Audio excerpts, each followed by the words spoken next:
Bang, mungkin menjawab soal Bang terkait yang isu viral itu mungkin tuduhan dugaan perselingkuhan bisa dijawab Bang. Selanjutnya Silakan. serahkan kepada Ci, bentar Ci. aku. Yang aib itu adalah bahwa kamu waktu merit prewed nggak? Jadi orang baik aja. Lu ngomong gue pergi ninggalin rumah, lu 3 kali ninggalin rumah. Hah? Pokoknya mau salah mau bener harus gue minta. Halo Sobat Analisis Sengit, selamat datang kembali di channel reaksi yang membahas berbagai isu yang sedang ramai diperbincangkan. Kali ini kita kembali membahas polemik Ruben Onsu dan Sarwendah yang semakin panas. Bukan cuma soal rumah tangga, sekarang muncul lagi tudingan dugaan perselingkuhan yang menyeret nama Ruben. Yang bikin menarik, pihak sahabat Ruben justru meminta tuduhan tersebut tidak hanya disampaikan di ruang publik, tetapi harus disertai bukti yang bisa dipertanggungjawabkan. Bahkan ada pernyataan bahwa tuduhan tanpa bukti justru bisa menjadi bumerang. Lalu di tengah semua polemik ini, muncul juga pembahasan soal keluarga, anak-anak, nafkah, sampai hubungan Ruben dengan kedua putrinya. Jadi sebenarnya apa yang sedang terjadi? Apakah ini hanya perang opini di media sosial? Atau memang ada fakta lain yang belum terungkap? Dan yang paling menarik, bagaimana kita harus melihat berbagai pernyataan dari kedua pihak yang sekarang beredar? Tonton videonya hingga usai karena saya akan memberikan komentar cukup panjang di bagian akhir video. Yuk kita tonton videonya. Maaf. Dimanapun kan itu tetap sampai kapanpun itu adalah Papanya kan akan mati. Masih gitu. Ya mungkin mereka punya banyak kegiatan dan aktivitas kan gitu. Jadi saya pun kalau mau ngechat juga kayak adalah nanti mereka lama balas, ntar saya jadinya sedih, ya kan? Jadi ya udah, saya percaya suatu saat nanti ya pasti Allah kasih jalannya. kangen dengan nganter, kangen dengan Iyalah, pasti nggak ada mungkin. Tapi saya tidak pengen itunya menjadi bikin saya drop gitu. Tapi saya maunya berjalan, mencoba untuk ya Allah yang kerjakan semuanya lah gitu. ketika tahajud tuh pasti keingetan menangis ketika kau kan mengadu sama Allah sendiri kok.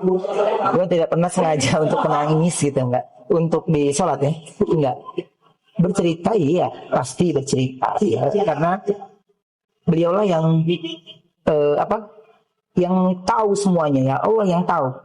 Allah yang kasih kita seperti sekarang ini kan. Jadi ya beliau juga yang akan menyelesaikan kan. Allah yang akan selesaikan semuanya. Jadi ketika Allah saya dikasih cobaan, ya saya serahkan lagi nih, gimana ya Allah ini jalannya? Gimana ini ya? Ya Allah juga yang akan tutup rapat semua ceritanya. Ya kan? Karena dalam hal ini yang saya inginkan adalah hal yang gampang banget. Poinnya di situ. Tapi ini belum selesai ini lagi. Ini belum selesai ini lagi. Ini belum selesai ini lagi. Iya itu. Iya deh pokoknya.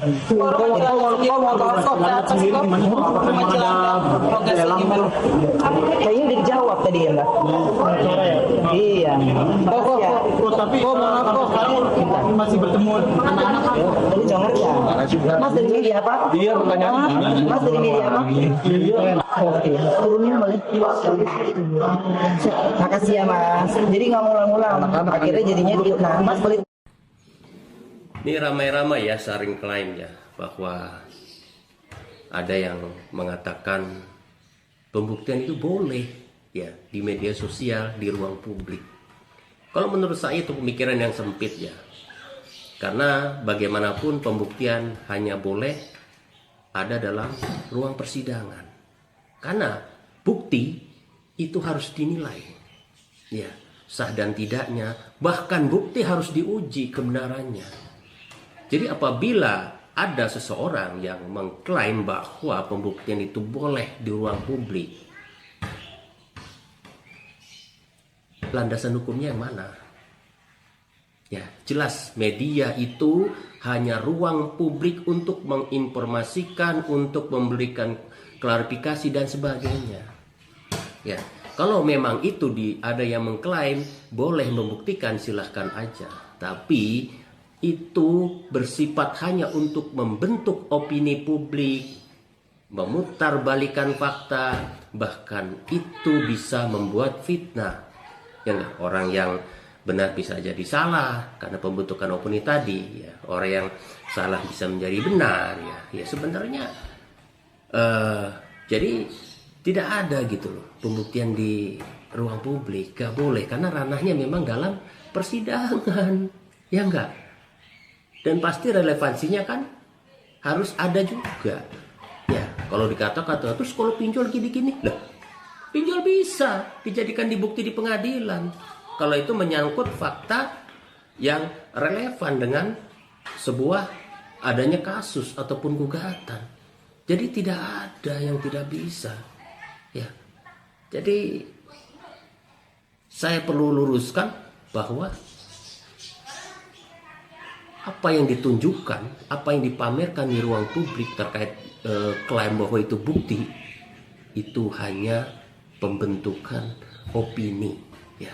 Itu hanya sesuatu atau klaim sepihak bahwa itu bukti, bahwa itu pembenarannya. Padahal bukti yang sebenarnya harus dihadirkan di ruang persidangan dan harus diuji, harus bernilai dan harus ditentukan oleh majelis hakim apakah bukti itu valid, apakah bukti itu benar, dan apakah bukti itu relevan. Oke, kita bahas bisa kayak sekarang si kalau ibu nggak ada Ruben. Mungkin orang ngeliatnya aku di rumah, tersakiti. tapi kan bisnis berjalan ya. Itu orang yang pintar bukan? Model manusia-manusia kayak gini ini tidak pernah menghargai pasangannya, tidak pernah bersyukur. Semua usahamu, semua pengorbananmu dianggap nggak ada, dianggap nggak ada artinya. Bahkan semua kelebihanmu dianggap sebagai saingannya. Dan saat kamu berhasil lepas, dia akan memfitnahmu habis-habiskan, menjelek-jelekkanmu di depan semua. Mantan suami saya Pendeta Moses yang dikirim ke WA anak perempuan saya. Pernah persulit untuk cerai, paham ya? Ngapain dengan perempuan seperti pelacur, kelakuan pelacur begitu? Mamamu tidak kerja apa-apa, tai apapun tidak punya dia. Paham ya? hal yang nggak akan bisa dilakukan oleh suami-suami kepada Sarwenda seperti suami ibu melakukan kepada ibu itu adalah yang pertama, value ibu dan value-nya Sarwenda itu jauh beda. Sarwenda walaupun menikah dia tahu bahwa selamanya tidak bisa bergantung terhadap laki-laki. Jadi dia punya bisnis sendiri, penghasilan sendiri, sehingga laki-laki tidak akan bisa menginjak dia, menginjak harga dirinya seperti yang dikatakan suami ibu kepada ibu. Yang kedua, Sarwenda tidak akan bisa dibilang pelacur oleh mantan suaminya. Karena apa? Di dalam hidupnya, selama dia menjadi istri, baik dalam sesakit apapun, seterpuruk apapun si mantan suaminya, dia tetap menemani, dia tetap mendampingi, baik di dalam suka dan juga di dalam duka dan paling melarat sekalipun, dia tetap menemani. Beda kalau suami ibu pernah bilang ibu sebagai seorang pelacur, ya tolong ibu koreksi dulu, apakah selama ini memang hanya suami ibu yang salah, atau ternyata ibu juga manipulatif di dalam hubungan ibu sendiri, ya? Karena selama ini kita hanya mendengarkan daripada sisi perempuannya gitu. Walaupun yang dilakukan suami ibu itu salah KDRT, tapi apakah 100% itu adalah kesalahan suami ibu sendiri atau ibu juga termasuk manipulatif di dalamnya? Jadi itu kamu bedakan, Bu, ya. Oke, ibu jauh levelnya di bawah Sarwenda menurut saya. Oke. Nah, ini Mak Seruntul nek berandaku itu komentar dari Bang Densu Denny Sumargo. Komentarnya ini di screenshot oleh seorang tiktoker atau selebgram, aku kurang paham. Komentarnya ini begitu agak menakutkan sih ya, karena komentar dari Bang Densu ini agak, kalau kita ngelihatnya dari segi netizen, ya agak sedikit ya wis ngono kuwi lah. Lah besar itu kan namanya akun artis. Besar itu kan juga karena hasil netizen memfollow ya. Kalau netizen nggak memfollow ya horor. Apalagi kalau kita itu punya akun terus kemudian di unfollow massal, itu akan berdampak kepada algoritma dari medsos tersebut gitu kan ya. komentar Bang Densu ini agak ngeri-ngeri sedap. Nah, ini mau ini kok nggak enak akunya, soalnya gini, kita itu seneng dengan apa yang menjadi sajian dari Bang Densu ya. Banyak yang dibantu oleh Bang Densu, bahkan kasus-kasus kriminal juga akhirnya tercuak kembali setelah nggak tersentuh kan begitu. Jangan hanya karena permasalahan si Janda Ruben Onsu dan Ruben Onsu terus kemudian akan merubah dari personal brandingnya Bang Densu kan begitu ya. Ini harap ngomong kok agak lebih ya. Iya. Ya intinya memang ayolah jangan ini ya.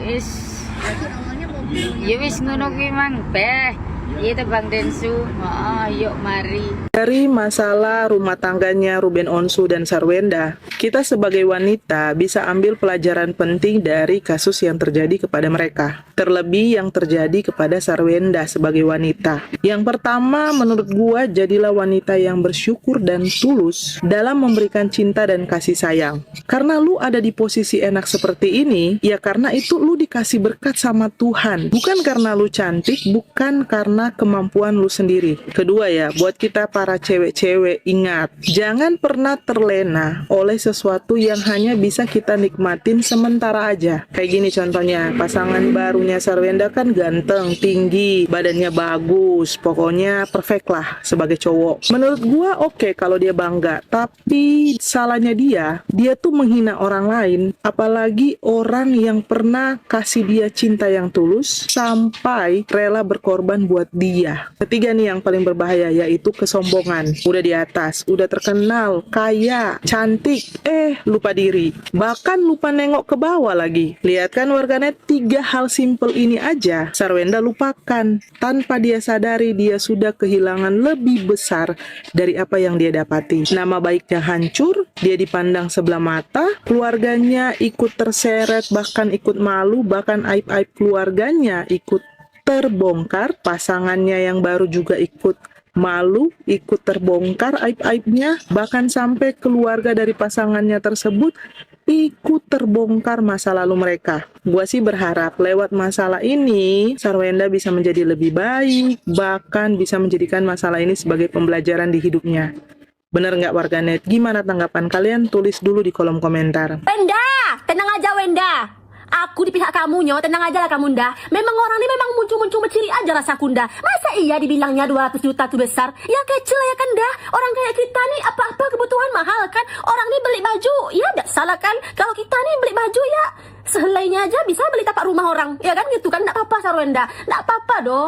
Wajar kita kayak gitu tuh, Nyo. Namanya kamu tuh orang berduit, orang berada. Aku juga ngerasain, Nyo. Maklumin aja lah netizen ya, Nda ya. Tenang apa ya, Nda. Orang netizen ini nggak ada sih di rumahnya, doh. Nggak ada TV Android, doh. Nggak ada wifi, doh. Kebutuhannya ya sebatas saja beli bayam sama kangkung aja di kedai, Nyo. Ya wajar lah dia bilang besar gitu kan. Nggak apa-apa, Nda. Aku ngerti kok sebagai orang yang kehidupannya sama kayak kamu, yang agak-agak kaya. Aku merasa kok itu memang kecil banget, Sarwenda, serius. Nggak apa-apa. Oke, nanti malam kita nongki di mana nih?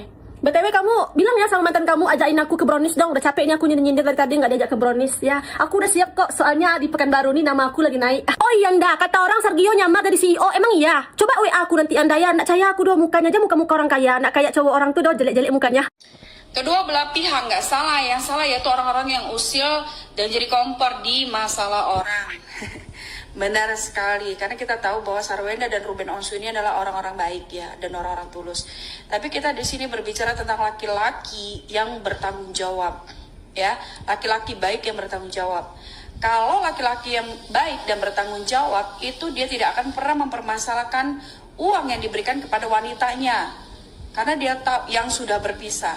Karena dia tahu, ya, wanita yang diberikan uang tanggung jawab itu adalah wanita yang sudah melahirkan, mendidik, merawat, dan menjaga anak-anaknya, sehingga anak-anaknya menjadi anak-anak yang pintar, cerdas, dan juga bersih, rapi, dan juga Sini Cak, gue setuju dengan ininya, dengan bahwa pada dasarnya Bensu dan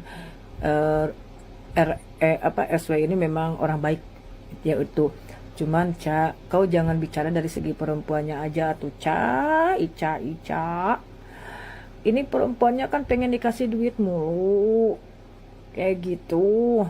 Karena memang kewajiban seorang ayahnya ngasih duit ke mantan istri karena ada anak. Kalau kagak anak mah tuh si Bensu mal ngasih duit ratusan juta kayak gitu, Cak. Berarti si Bensu itu laki-laki bertanggung jawab, Cak. Cuma 6 bulan ini kan tidak dibayar, tidak dikasih. Karena kecewa, Cak. Gua yang ngasih duit, mau sampai listrik, sampai kantong kresek, sampai dogi, sampai sarang walet, sampai bla bla bla, masih dibayarin, Cak. Tapi ketemu anak kok sulit, Cak. Gitu, Cak. Sedangkan ini si Bensu tuh punya mata, punya telinga. Yang dia lihat di live anaknya kok seperti itu ke pacar mamanya, manggil Dedi, foto bersama, datang ke balet juga. Padahal balet siapa yang ngasih, Cak? Tapi bapaknya disisihkan, Cak.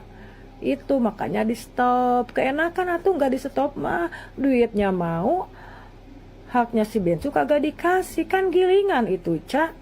Harus adil atuh, Cak. Kalau duitnya mau, ya anak jangan dibatasin.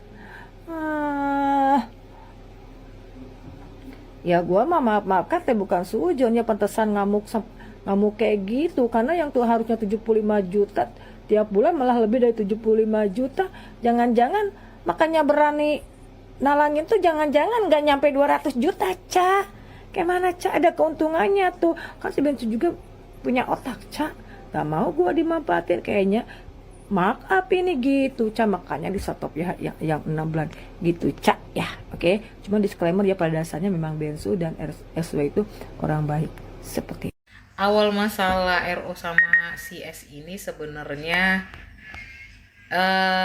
ke up sosial media yang si S duluan atau yang pertama ngatain RO ini cong dan gak butuh uangnya si cong. Ya kalau dipikir secara logika ya, kalau sudah yang namanya berpisah, bercerai hidup ya, tidak usah saling nyindir ataupun menyinggung atau gimana. Apapun masalahnya dalam rumah tangga yang sudah retak, udah namanya broken gitu, harusnya ingat ada anak yang akan jadi korban. Bukan akan korban, sudah menjadi korban. Tapi si ibu S ini tidak menyadari hal itu, mulutnya yang terlalu tajam, ngomongin ceplos di live cong, kan itu semua awalnya. Sehingga apa?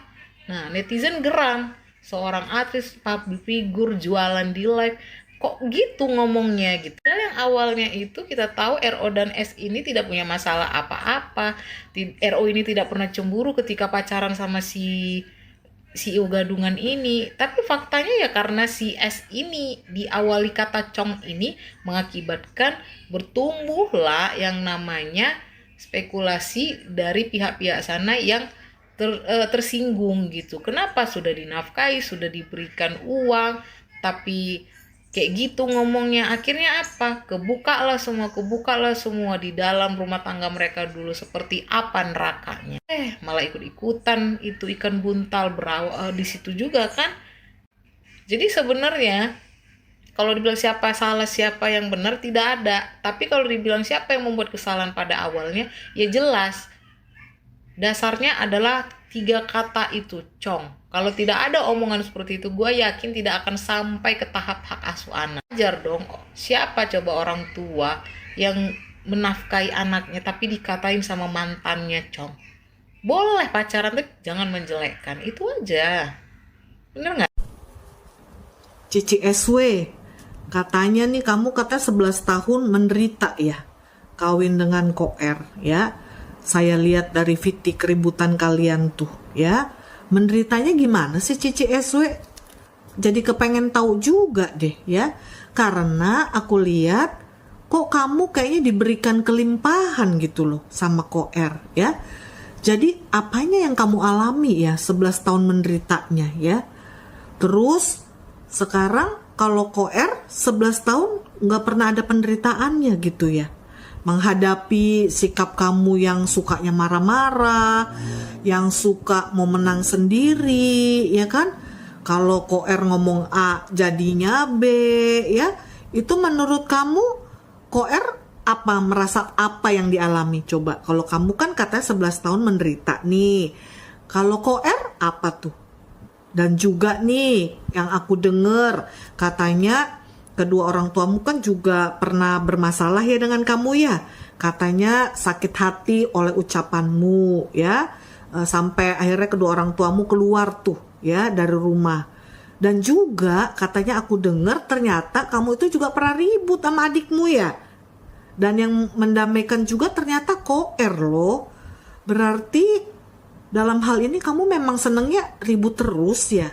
Senengnya cari masalah terus ya Cici SW ya. Ya, sampai sekarang juga begitu ya. Menciptakan hal-hal yang tidak enak gitu ya. Untuk seperti terlihat Koer itu yang sangat bersalah banget tuh ya. Tapi ternyata kamu loh yang benar-benar luar biasa ya. Saya nggak mau nih ngomong terlalu menghujat kamu ya. Takutnya nanti jadi fitnah ya. Tapi di sini saya bilang aja lah kamu itu luar biasa banget loh ya. Gitu loh. Semua yang kamu rasakan itu, tapi kamu juga tidak pikirkan apa yang dirasakan oleh mantan suamimu ya. Jadi marilah kita berpikir nih teman-teman nih ya. Dengan cerita yang diucapkan oleh Cici SW di medsos. Ada yang komen kayak gini, iya dia banyak yang ngebela karena sekarang dia udah mu'alaf. Hello, aku nonis dan aku ngebela dia, emangnya kenapa? Jadi ini tuh bukan tentang agama ya guys ya. Dan please, ubah pikiran kolot kalian itu lebih cerdas dikit gitu loh. Kita itu yang waras-waras ini, kita bisa lah ngebedain orang itu seperti apa. Walaupun kita nggak kenal sama nih orang. Kayaknya dia misalnya artis gitu ya kan. Ya kita tinggal lihat aja orang-orang di sekitarnya dia itu seperti apa. Karena makhluk hidup itu cenderung akan berkumpul dengan sesuatu yang sefrekuensi sama dia. Sesuatu yang menurut mereka itu cocok. Lah kalau nggak cocok ngapain? Kalau nggak cocok kan pasti pisah ya kan? Dari situlah kita bisa membedakan orang. Kalau misalnya orang itu lingkungannya baik, orang-orangnya itu rajin beribadah, suka nolong orang, tapi bukan buat dikontenin loh ya. Itu tuh kita bisa paham, bisa ngerti. Karena kita juga sebagai manusia itu sudah diberkati oleh yang namanya naluri. Kayak misalnya ada orang nih, dia tuh lingkungannya tuh suka ngomong kotor, congji. Ya pasti alam bawah sadarnya dia itu juga akan ngerekam semua itu dan otomatis itu juga akan menjadi kebiasaannya dia. Makanya sampai ada yang keceplosan seperti itu. Dan menurut aku kalau pas lagi emosi sih wajar-wajar aja ya keluar kata-kata kasar. Tapi kalau pas nggak ngapa-ngapain terus tiba-tiba enggak lah, ngapain kita ngarepin sesuatu apalagi dari Chongjing. Apaan coba? Yang kayak gitu nggak bakalan dilihat sama anakmu. Yakin yang seperti itu nggak mempengaruhi mental anakmu. Bapaknya loh itu yang dikata-katain. Kita aja mati-matian jaga image ke orang-orang gitu ya kan. Biar kita itu terlihat baik, biar kita tuh adab kita tuh kelihatan baik. Ini dengan segampangnya merusak tatanan semuanya. Dan itulah yang selalu aku bilang, harga diri itu mahal bos. Makanya hanya adab dan attitude yang baik aja yang bisa membeli. Paham? Kok ini waktu chat pakai nomor kedua benar? Memang chatnya ke nomor yang kedua kok membahas soal Blackpink. Nah, kemarin disampaikan bahwa klien kami yang seolah-olah memaksa ingin mendapatkan satu kursi tambahan. Ini yang perlu kami jelaskan ya. Tiket awalnya dibeli hanya untuk 3 orang. Tiket dibeli hanya untuk 3 orang. Di situ untuk anak-anak dan RO awalnya. Ya. Tapi RO berhalangan hadir. Kemudian klien kami menyampaikan, kamu yang janji kan sama anak-anak nonton Blackpink, tapi kamu juga yang membatalkan. Ya dikit lagi Bang, dikit lagi. Oke. Lanjut Bang. Kemudian ditanya, akhirnya karena RO tidak bisa, adik anak-anak hanya ditemani dengan Onyo. Ya, logika berpikirnya begini. Di konser Blackpink itu kan ramai, ya, ribuan orang di dalam stadion itu. Kalau hanya Onyo yang bersama dengan 2 adik-adiknya, kalau salah satu mau ke toilet seperti apa? Apa mereka harus ditinggal salah satu di tempat duduk? Apa harus diboyong semua? Nah, ini yang menjadi kekhawatiran klien kami. Itu kenapa akhirnya klien kami bertanya, bisa nggak ada satu row lagi tempat duduk yang satu row? Benar, klien kami bertanya, tapi satu yang tidak dijelaskan oleh kuasa hukum RO. Nih, klien kami menjawab, bertanya, nggak apa-apa, aku yang bayar aja. Ya, jadi klien kami memang meminta untuk satu seat, satu row, tapi klien kami yang akan bayar. Tujuannya apa? Supaya mendampingi orang yang pada saat itu misalkan bertiga, kalau salah satu mau ke toilet, salah satu tidak perlu ikut. Ada yang menjaga. Tujuannya baik. Kalau saya pribadi melihat keseluruhan pembahasan ini, saya merasa masalah Ruben Onsu dan Sarwenda sudah jauh lebih besar daripada sekadar persoalan mantan suami dan mantan istri. Ketika sebuah masalah rumah tangga sudah masuk ke ruang publik, kemudian muncul berbagai pernyataan, tuduhan, bantahan, komentar dari sahabat, bahkan ikut menyeret anak-anak dan orang-orang di sekitar mereka, persoalannya menjadi sangat rumit. Saya pribadi justru merasa bagian paling melelahkan dari kasus seperti ini adalah ketika masyarakat akhirnya dipaksa untuk memilih kubu. Sementara kita sebagai penonton sebenarnya tidak pernah berada di dalam rumah tangga mereka dan tidak mengetahui seluruh kejadian yang sebenarnya. Saya tidak ingin mengatakan bahwa Ruben pasti benar atau Sarwenda pasti benar. Begitu juga sebaliknya. Menurut saya, kita harus membedakan antara apa yang benar-benar diketahui, apa yang dikatakan oleh masing-masing pihak, dan apa yang kemudian ditafsirkan oleh netizen. Karena dari narasi yang kita dengarkan, ada banyak sekali pernyataan yang sifatnya adalah opini atau klaim dari pihak tertentu. Ada yang membela Ruben, ada yang membela Sarwenda, ada juga yang mencoba melihat persoalan dari sisi yang berbeda. Dan menurut saya, justru disinilah kita harus berhati-hati. Satu hal yang menurut saya cukup penting adalah soal tuduhan perselingkuhan. Dalam narasi ini, sahabat Ruben, Aditya Gumai mempertanyakan bukti atas tuduhan tersebut dan mengingatkan bahwa sebuah tuduhan yang tidak bisa dibuktikan justru dapat menjadi bumerang. Saya pribadi bisa memahami logika tersebut. Kalau seseorang membuat sebuah tuduhan yang sangat serius, tentu publik akan bertanya, apa dasarnya? Apa buktinya? Apakah ada sesuatu yang memang bisa diverifikasi? Karena kalau semuanya hanya berdasarkan potongan cerita, unggahan media sosial, atau kesimpulan dari percakapan tertentu, maka sangat mudah bagi publik untuk membentuk kesimpulan yang belum tentu sesuai dengan kenyataan. Narasi sumber sendiri menekankan bahwa bukti seharusnya diuji dan dinilai dalam proses yang tepat, bukan semata-mata melalui opini publik. Tetapi di sisi lain, saya juga tidak setuju kalau kemudian kita menggunakan alasan belum adanya bukti yang terlihat publik untuk langsung menganggap bahwa pihak yang menyampaikan tuduhan pasti berbohong. Itu juga tidak adil. Kita tidak tahu apa yang sebenarnya dimiliki oleh masing-masing pihak. Bisa saja ada informasi yang belum dibuka. Bisa juga ada sesuatu yang sebenarnya tidak seperti yang dipersepsikan masyarakat. Jadi menurut saya, posisi yang paling aman adalah jangan buru-buru menjadi hakim. Kita boleh berkomentar, boleh menganalisis, boleh mempertanyakan, tetapi jangan sampai komentar kita berubah menjadi vonis. Saya pribadi juga merasa sangat tidak nyaman ketika persoalan rumah tangga berubah menjadi perlombaan untuk menunjukkan siapa yang paling menderita. Karena kalau dua orang pernah menjalani rumah tangga selama bertahun-tahun, saya rasa hampir mustahil hanya satu pihak yang mempunyai pengalaman emosional di dalam hubungan tersebut. Bisa jadi satu pihak merasa sudah memberikan banyak hal, pihak lainnya juga mungkin merasa sudah berkorban dengan cara yang berbeda. Dan masing-masing memiliki versinya sendiri. Karena itu, ketika kita hanya mendengar satu cerita, saya rasa kita harus memberikan ruang untuk kemungkinan bahwa masih ada bagian cerita yang belum kita dengar. Kemudian ada juga bagian mengenai komentar-komentar yang sangat keras terhadap Sarwenda. Saya pribadi tidak terlalu suka ketika kritik berubah menjadi penghinaan. Kritik boleh keras, kritik boleh tajam. Bahkan menurut saya, channel reaksi memang harus berani membahas hal-hal yang kontroversial. Tetapi tetap ada batas.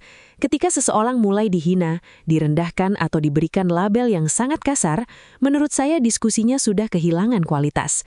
Kita boleh tidak setuju dengan perilaku seseorang tanpa harus menghancurkan harga dirinya sebagai manusia. Hal yang sama juga berlaku kepada Ruben. Kalau ada tindakan atau pernyataan Ruben yang menurut kita keliru, silahkan dikritik. Jangan karena kita menyukai seseorang, kemudian semua tindakannya dianggap benar. Begitu juga kepada Sarwenda. Jangan karena kita merasa kasihan atau simpati kepadanya, kemudian setiap perkataannya langsung kita anggap sebagai kebenaran mutlak. Menurut saya, menjadi penonton yang kritis justru berarti kita bisa mengatakan, saya memahami perasaanmu, tetapi saya tetap perlu mempertanyakan bagian ini. Saya juga melihat adanya persoalan mengenai komentar publik dan algoritma media sosial. Ini menurut saya sangat berbahaya. Sekali sebuah isu menjadi viral, informasi yang awalnya hanya diketahui oleh beberapa orang bisa berkembang menjadi konsumsi jutaan orang. Setelah itu, orang mulai membuat konten berdasarkan konten sebelumnya. Orang mengutip orang lain yang mengutip orang lain lagi. Lama-lama kita tidak tahu lagi mana informasi awal dan mana interpretasi yang sudah berkembang menjadi narasi baru. Bahkan dalam sumber ini ada pembahasan bahwa apa yang ditampilkan di ruang publik dapat membentuk opini, sementara validitas sebuah bukti tetap perlu diuji dalam ruang yang mestinya. Jadi kalau saya boleh memberikan satu pesan kepada penonton analisis sengit, jangan terlalu cepat percaya hanya karena sebuah video mempunyai banyak views, komentarnya ribuan, atau orang yang menyampaikannya terlihat sangat yakin. Orang yang berbicara dengan penuh keyakinan belum tentu otomatis mempunyai informasi paling lengkap. Begitu juga orang yang mempunyai banyak pengikut belum tentu selalu benar. Kita harus tetap menggunakan akal sehat. Dan menurut saya satu hal yang paling ironis dari semua ini adalah ketika masalah pribadi yang awalnya mungkin hanya diketahui oleh keluarga, akhirnya menjadi konsumsi publik. Setelah itu orang-orang yang bahkan tidak mengenal mereka secara pribadi merasa mempunyai hak untuk menghakimi kehidupan rumah tangga mereka. Ada yang membela mati-matian, ada yang menyerang habis-habisan, ada yang membuat meme, ada yang membuat konten, ada yang mencari-cari masa lalu. Pada akhirnya, konflik yang sebenarnya sudah berat justru semakin besar karena mendapat bahan bakar dari masyarakat. Saya tidak mengatakan masyarakat tidak boleh membahas kasus ini. Namanya juga figur publik, tentu kehidupan mereka akan mendapatkan perhatian. Tetapi menurut saya ada perbedaan antara membahas dan menghakimi. Membahas berarti kita melihat informasi, mempertanyakan, lalu membuat analisis. Menghakimi berarti kita sudah merasa mengetahui seluruh kebenaran, padahal informasi yang kita miliki mungkin hanya sebagian. Dan kalau melihat perkembangan terakhir dalam narasi ini, saya justru berharap semua pihak bisa menurunkan tensi. Kalau memang ada tuduhan, selesaikan dengan bukti. Kalau ada persoalan hukum, tempuh jalur hukum. Kalau ada persoalan anak, utamakan kepentingan anak. Kalau ada persoalan komunikasi, selesaikan dengan komunikasi yang dewasa. Jangan sampai setiap masalah harus dijadikan bahan perang di media sosial. Jadi kesimpulan pribadi saya sederhana. Saya tidak mau menjadi hakim dalam persoalan Ruben Onsu dan Sarwenda. Saya lebih memilih melihat perkembangan informasi, mendengar berbagai sisi, lalu memberikan komentar berdasarkan apa yang memang terlihat dalam materi yang kita bahas. Kalau ada bukti baru, kita lihat. Kalau ada klarifikasi baru, kita dengarkan. Kalau ada pernyataan yang terbukti keliru, kita koreksi. Karena menurut saya itulah cara yang paling sehat untuk mengikuti kasus seperti ini. Bagi saya pribadi, kemenangan terbesar bukan ketika salah satu pihak berhasil memalukan pihak lainnya di media sosial. Kemenangan terbesar adalah ketika semua pihak bisa keluar dari masalah ini dengan luka yang seminimal mungkin. Terutama anak-anak, karena mereka tidak pernah meminta untuk berada di tengah konflik orang dewasa. Itu komentar saya secara pribadi. Saya sangat penasaran dengan pendapat kalian. Apakah menurut kalian tuduhan serius seperti dugaan perselingkuhan memang seharusnya disertai bukti sebelum disampaikan ke publik? Atau menurut kalian masing-masing pihak memang berhak menyampaikan versi mereka sendiri kepada masyarakat? Dan yang paling penting, menurut kalian bagaimana seharusnya Ruben dan Sarwenda menjaga hubungan mereka sebagai orang tua demi anak-anak? Silakan tuliskan pendapat kalian di kolom komentar. Kita diskusikan dengan kepala dingin. Jangan saling menghina, jangan saling menyerang, karena berbeda pendapat itu biasa. Yang penting kita tetap bisa berdiskusi dengan sehat.